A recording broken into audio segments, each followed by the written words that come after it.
રામાનંદ સ્વામી જ્યાં કીધું એટલે રામાનંદ સ્વામીનું 13મું હતું. એ 13માના દિવસે મહારાજ પહેલી સભા કરે. પણ મહારાજે જ્યારે એ પહેલી સભા કરી ત્યારે ગામે ગામથી બધાને મહારાજે બોલાવ્યા. એ બધાને વાતો કરી કે આજે આપણે મોટો એક સમય કરવો છે. તો તે સમયે જોવા જાય તો ઉદ્ધવ સંપ્રદાય જે થોડા ઘણા સત્સંગી એમાં બધા કાઠી દરબારો બધા હતા. એ બધા મહારાજનું એ લોકોને દર્શન તો હતું, પણ એમાં એક મુનિજી હોય અને મુનિજી એના જીવનના 50 વર્ષ આ હિમાલય ચડેથી કે બધે જ ફરી આવે. એને એક જ મનમાં સંકલ્પ હોય કે આ ધરતી પર 33 કરોડ દેવતા છે, તો મને કોઈ આ પ્રગટ સંત કોઈ સાધુ મળે કે કોઈ ભગવાન મળે તો મારે એકી હાથના 33 કરોડ દેવતાની મારે સેવા કરવી છે. હવે વિચાર કરીએ, આ તો પૃથ્વી પર એકદમ અશક્ય વસ્તુ કહેવાય.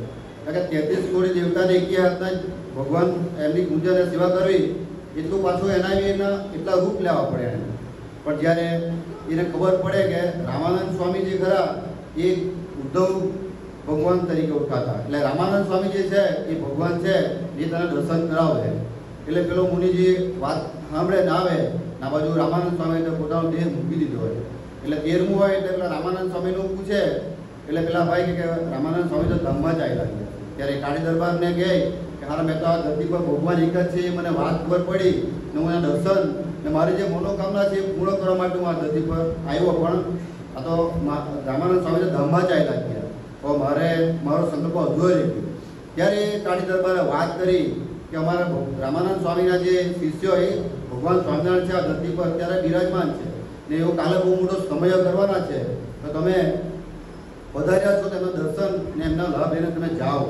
એટલે પેલાના કેવું હોય કે પેલો 55 વર્ષનો વડીલ હોય, હવે એને 17-18 વર્ષના જે ગાદીપતિ હોય એનો સ્વીકાર કરે એટલે કેટલું અઘરું પડે. આપણી જીવની આ જ દશા છે. એટલે પેલા જે મુનિજી હતા એમનો વિચાર કર્યો કે ચાલ ભાગી જવું છે. તો પેલા કાળી દરબારે સરસની વાત કરી કે તું આટલા વર્ષોથી આ બધા પૃથ્વીના હરેક પામણે ફર્યો, તું હિમાલયની બધી તળેટીમાં ગયો, તમે એક દિવસ રોકાઈ જાય ને તો એકમાં તને સમાધાન મળ્યો, તારે પાછું આ જન્મ પાછો નહીં લેવા પડે. પૃથ્વી પર તારે પાછું ઉદ્ધવજીને વધવાનું રામાનંદ સાહેબ તને મળે નહીં મળે એના કરતાં એક રાત રોકાઈ જાય. એટલે પેલાને એવું લાગ્યું કે આ વાત સાચી છે અને એ એક રાત રોકાય. અને બીજે દિવસે મહારાજ જ્યારે સભા ભરીને આવી ત્યાં બેઠા હોય ને ત્યારે એ આવે, એ મુનિજી આવે એટલે પેલો સંકલ્પ મહારાજ એનો પકડે ને મહારાજ એને વાત કરે કે આવી ગયા શોધતા એટલે પેલાનો સાક્ષી ભેગા. એટલે સાક્ષી ભેગા એટલે એ મુનિજી વાત કરે કે તમે ખરેખર મારે રામાનંદ સ્વામીના દર્શન કરવા છે. તમે જો ખરેખર જો ભગવાનનો અવતાર હોય તો મને રામાનંદ સ્વામીના તમે દર્શન કરાવો. એટલે ભગવાન સ્વામીને એટલું કહ્યું કે તમારે રામાનંદ સ્વામીના દર્શન કરવા છે. ત્યારે ભગવાન સ્વામીને પ્રથમ એ 13મા દિવસે પ્રણયની ધરતી હોય ત્યાં ભગવાન સ્વામીને ઉદ્ઘોષ કરે કે જ્યાં બધા અલગ અલગથી નામથી ભગવાનનું નામ રટણ કરતા હોય. જેને હરે કૃષ્ણ એટલે હરે કૃષ્ણ, જેને રામપાલ સાથે તે હરે રામ યુગના બધા ભજન કરતા હોય. ફળેની ધરતી પર પ્રથમવાર ભગવાન સ્વામિનારાયણે આ સ્વામિનારાયણ મહામંત્રનો ઉદ્ઘોષ કર્યો અને વાત કરી કે આ સ્વામિનારાયણ મંત્ર અમે ઉદ્ઘોષ કરીએ છીએ. આ મંત્ર જે જાપશે એના બધા ભગવાન સકલો પૂરા કરશે. ને પછી ભગવાન સ્વામિનારાયણને વાત કરે કે તમે આંખ મીચો ને સ્વામિનારાયણ બોલો. એટલે આવું જ્યારે મુનિજી બોલે એટલે મુનિજીને ભગવાન સ્વામિનારાયણ બધા રૂપમાંથી લઈ જતા છેક અક્ષરધામમાં લઈ જાય. અક્ષરધામમાં લઈ જાય એટલે ભગવાન જેવી નીચે મૂર્તિ હોય 17 વર્ષની એવી જ મૂર્તિ ત્યાં હોય. એને જ ભગવાન ત્યાં રામાનંદ સ્વામી એ ભગવાન સ્વામિનારાયણની બધી સેવાઓ કરતા હોય. એટલે પેલાને એવું લાગે કે હા તો આ અલગ છે, મેં તો ભગવાન જેને માનતો હતો એ તો ભગવાન આ છોકરાની પૂજા કર્યા કરે છે. એટલે પછી રામાનંદ સ્વામીએ વાત કરી કે હું તો ખેલનો ભજવનાર છું, પણ ખરા ડુગડુગી બનાર તો અહીંયા બી યાદ છે અને નીચે બી યાદ છે. આવી જ્યારે વાત કરે ત્યારે પેલાને રામાનંદ સ્વામીને ટુકડો સાંભળવો હોય ને એનો મહિમા એટલે ભગવાન સ્વામિનારાયણની કંઈ દિવ્યતા સમજાય એટલે એ વાત કરે કે પછી રામાનંદ સ્વામીને કહે કે રામાનંદ સ્વામી મારે એક સંકલ્પ છે તમે પૂરો કરો કે મારે 33 કરોડ દેવતાને મારે સાથે પૂજન કરવું છે અને એની સેવા કરવી છે. ત્યારે ભગવાન સ્વામિનારાયણ તરફ રામાનંદ સ્વામી જોઈ ને પછી વાત કરે કે આ કરે તો થાય શકે, બાકી મારાથી આ ધરતી પર કશું થયું નથી એમ. ત્યારે એનો સંકલ્પ ને ભગવાનમાં નિશ્ચય ભાવ કરવા માટે ભગવાન સ્વામિનારાયણે એ વાત કરી અને મુનિજીને વાત કરી કે તને એવું લાગતું હોય તો જોરથી બોલ કે આ રામાનંદ સ્વામી જો સર્વ વ્યાપક હોય ને પૂર્ણ પુરુષોત્તમ હોય આ ધરતી પરના ભગવાન હોય તો મારો સંકલ્પ પૂરો કરે. એટલે પેલો આંખ નીચે ને પછી જોરથી બોલે અક્ષરધામમાં કે ખરેખર જો રામાનંદ સ્વામી આ ધરતીના સંચાલક હોય કે બધે એમનું જ ધાર્યું થતું હોય તમારે 33 કરોડ દેવતાના દર્શન થાય જેથી હું એની સેવા કરી શકું, પણ કંઈ થાય નહીં. પછી ભગવાન સ્વામિનારાયણ વાત કરે કે તમે હવે મારું નામ લો, જો અમે જો પૂર્ણ પુરુષોત્તમ નારાયણ હોઈએ તો તમારા સંકલ્પો પૂરા થશે. અને પછી એ જે મુનિજી હોય એ ભગવાન સ્વામિનારાયણનું જોથી રટન કરે ને ત્યાં તો 33 કરોડ દેવતા હોય એની સામે થાય. એ તો ઠીક છે, પણ જેટલા 33 કરોડ દેવતા છે એટલા જે મુનિજી, અને પછી મુનિજી બધા ત્યાં ભગવાનના દર્શન કરે, એમની સેવા કરે, અને પછી મહારાજ મોકલે અને કહે તમે મારું જાઓ અને મારું ધરતી પર જે કાર્ય છે એ કાર્યમાં તમે હવે નિમિત્ત બનો. અને ત્યારે પછી પાછો નીચે આવે, હવે આવી રીતના સભા ભરાયેલી હોય ને પેલા મુનિજીને પછી આવે એટલે ભગવાન સ્વામિનારાયણને એટલા બધા ભેટે અને બધું એટલું બધું કરે કે એને મને છે કે ખરેખર પૃથ્વી પર હું તમને કોઈ સામાન્ય વ્યક્તિ માનતો હતો, પણ હવે બધાને સંશય રહે ને કે આ તો આંખ મીચી ગયો ને આમ ચાલ્યો ગયો, હવે અહીંયા આવીને આવી વાત કરે. અત્યાર સુધી તો આ ભગવાન સ્વામિનારાયણનો વિરોધ કરતો હતો કે આ તો હું નાનો છોકરો એમ, પણ વિચાર કરીએ કે આ તો આવી વાત નહીં. એટલે પેલા જે ઉદ્ધવ સંપ્રદાયના જે સંતો હતા એમને બરાબર સંકલ્પ થયો સુભાષભાઈ કે એ લોકો કે આવું થોડું હોય કે મહારાજ અમને બી એમને જેવું દર્શન કરાવ્યું એવું અમને કરાવો તો અમે માનીએ. એટલે આ તો શંકાનો એક મોટો સંશય થયો. એટલે મહારાજે કીધું કે સારું તો બધા દર્શન કરવા છે. એટલે બધા આવી રીતના પાછા આંખ નીચે ને મહારાજ પાછા બધાને સ્વામિનારાયણ મંત્ર પ્રથમ વાર બધાને બોલાવે ને પાછા બધા ધ્યાનમાં જાય ને જેવા પેલા મુનિજીને દર્શન થયેલા એવા જ બધા ને મહારાજ ને ગોપાલ મહારાજ અને રામાનંદ સ્વામી ને બધા પાછોના દર્શન થાય ને જે મૂર્તિ અહીંયા હતી એ જ વાઘામાં ત્યાં અક્ષરધામમાં બધાને દર્શન કરવા વાત એથી પડતી નથી. પછી જે પેલા મુનિજી હોય એને તો આખું ભગવાન સ્વામિનારાયણના હેત થાય ને એ દિવસ એવું કહેવાય કે પ્રથમ જે સભા ભરાયેલી એ પ્રથમ સભાની અંદર મહારાજે 2 મોટા યુગ કાર્યની શરૂઆત કરી. પહેલું તો ફળેની ધરતીમાં મહારાજે આ સ્વામિનારાયણ મહામંત્ર આપ્યો અને એ દિવસે એ સંત બનાવ્યા, એનું નામ આપ્યું વ્યાખ્યાનંદ સ્વામી. વિચાર કરીએ કે કેવી સામર્થ્ય છે કે પેલો 50 વર્ષ સુધી બધા જાતના મુનિજોને મળેલો, પણ એના જીવનમાં ખાલી એક જ એવો ટ્રાન્ઝેક્શન થયું, ભગવાન સ્વામિનારાયણ આંખમાં આંખ મિલી, ભગવાન સ્વામિનારાયણના વચન એણે આ વસ્તુ કર્યું, તેને મોક્ષની ગતિ થઈ ને ત્યાર પછી વ્યાખ્યાનંદ સ્વામી પાડ્યું અને વ્યાખ્યાનંદ સ્વામીએ મહિરાધામ સુધી ભગવાન સ્વામીનો એવો નિશ્ચય દ્રઢ થઈ ગયો કે સરસનું એ મહારાજુ કાર્યમાં યુગ કાર્યમાં નિમિત્ત બન્યા. વિચાર કરીએ આવી પરિસ્થિતિ સ્વામીજી આપણા માટે મૂકીએ કે પ્રભુ સ્વામી આપણને આપ્યા છે એ કેવા છે. તો કે ગુણાતીત સ્વામીએ વાત કરી કે જીવ છે ને એનો લાખ મણનો ગોળ આપો હોય ને એટલો ધબધબ તો આપણા જીવ છે. આપણે આ સત્સંગમાં આવ્યા ત્યાં તો આપણને ખબર પડી કે દેહ ને આત્મા જુદો છે. બાકી તો આપણે વિચાર કરીએ આપણો દેહને જ શણગાર્યા કરીએ. આપણે વિચાર કરીએ હવા જીવ છે એટલે ત્યારનું આપણે આ દેહકોનું જતન જે કરીએ એનું કોઈ કલ્પનાથી આપણે નહીં કરી શકીએ, પણ આપણે જે પડેલો આત્મા છે એ ક્યારે એનું રક્ષણ કરી શકીએ. તો કે આવા આપણે જે બધા પ્રસંગો સાંભળીએ તો વિચાર કરીએ કે ગ્રીકનો સમ્રાટ જે એ જ્યારે સિકંદર આખું વિશ્વયુદ્ધ જીતવા નીકળતો હતો એટલે ગ્રીકમાં આવી રીતના એક નદી કિનારે એક ડાયાલિસ નામનો એક સંત હોય, બહુ બહુ મોટો સંત હોય ત્યાંનો. એ ત્યાં સંત સૂતો હોય એટલે પેલા સિકંદરને ખબર પડે કે અહીં કંઈક મોટા સંત બેઠા છે, સૂતા છે.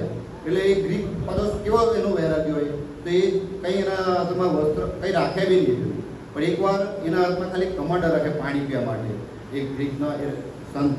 તો એ એકવાર એ નદી આવી રીતે બેહેલો હોય ને એને કૂતરું પાણી પી જાય એટલે એને વિચારે કે આ કૂતરું જો કંઈ રાખતું નહીં હોય તો આવું કમાન્ડર શું લાગે એટલે કમાન્ડર બી ફેંકી જાય. આવો ત્યાગી વ્યક્તિ જ્યારે નીચે પડેલો હોય મસ્ત નદી કિનારે એટલે ત્યાંનો ગ્રીકનો સમ્રાટ જે સિકંદર ના આવે એટલે પહેલાં તો કેવું હોય કે આપણે તો કદાચ મોદી સાહેબ આવ્યા તો બધા એ ખબર બચાવી દઈએ.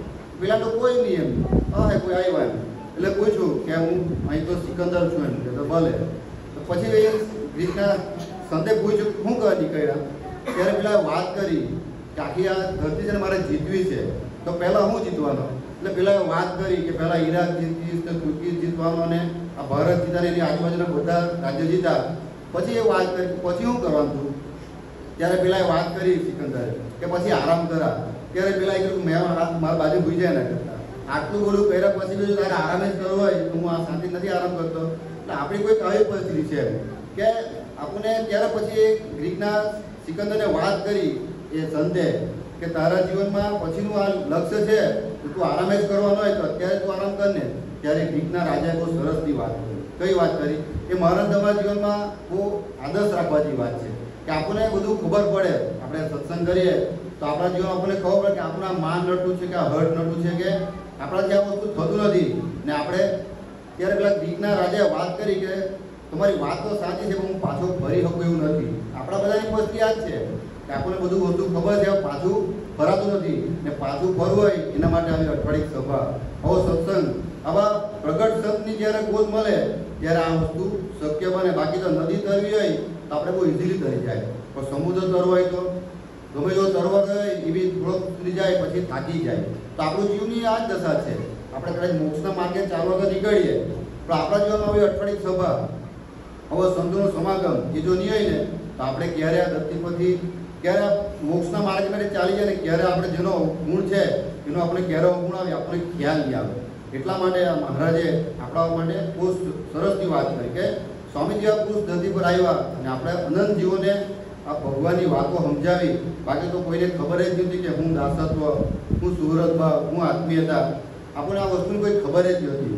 રમેશભાઈ ઓઝા હોય કે મોરારી બાપુ હોય તે સ્વામીજીને જોતા એટલે એક વાત કરતા કે જેમ કૃષ્ણ ભગવાને જોઈએ, મોરબીજ જોઈને કૃષ્ણ ભગવાન યાદ આવે તેમ સ્વામી દાદાને જોઈએ એટલે ખબર પડે કે આત્મીયતા શબ્દ એ સ્વામીજી આ ધરતી પર એટલો બધો જબરજસ્ત આત્મીય શબ્દ જે વાતો કરી કે એક કોઈ કથા કરે એને બી ખબર કે હરિપ્રસાદ સ્વામીજી એટલે આત્મીયતાનું સ્વરૂપ, સુહૃદ ભાવનું સ્વરૂપ. આપણે વિચાર કરીએ કે આ ધરતી પર જેનો કોઈ દુશ્મન નહીં હોય એવા એ સ્વામીજી આપણને મળ્યા ને એના એ જ પ્રગટ પ્રભુ સ્વામી આપણને મળ્યા કે પ્રભુ સ્વામી આપણે વિચાર કરીએ તો કેવા એકદમ નિર્દોષ, એમની કોઈ આપણે ચાલ જુઓ કે આપણે જુઓ તો એમનું એક વર્તન જુઓ તો આપણે એકદમ સાદગી ભર્યું લાગે.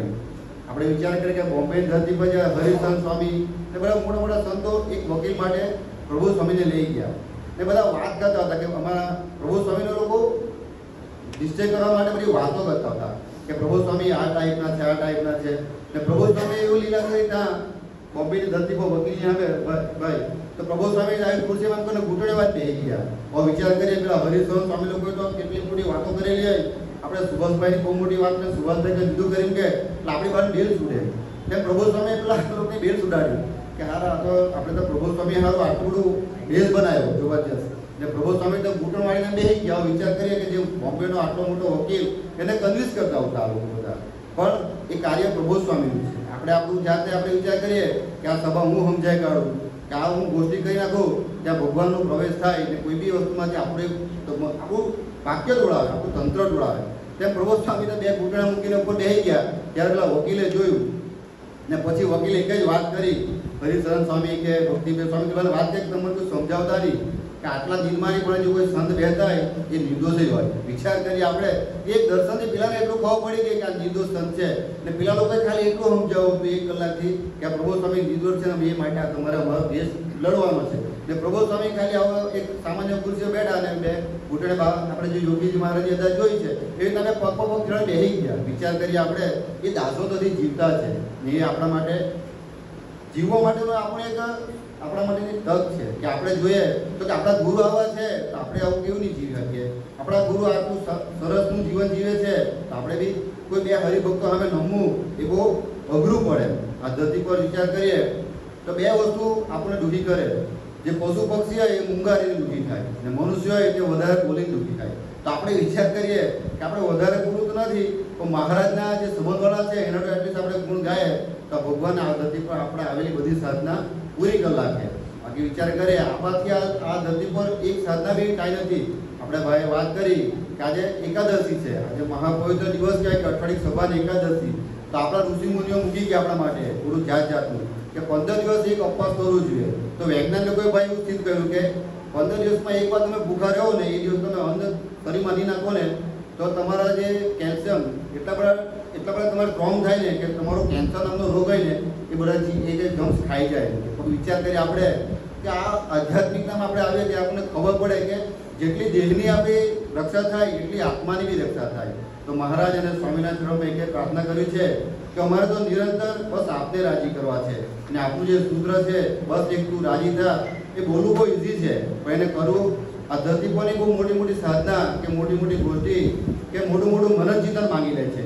પણ બસ અમારે તો આપણે જે ગમે છે 2 સારા સાધુ ને 4 સારા હરિભગત સાથે અમારી મિત્રતા પાકી થાય તો આ બસ એક તું રાજી થાનું સૂત્ર અમારા જીવનમાં સાકાર કરી આપ્યું એ જ પ્રાર્થના સર્જાનંદ સ્વામી મહારાજ.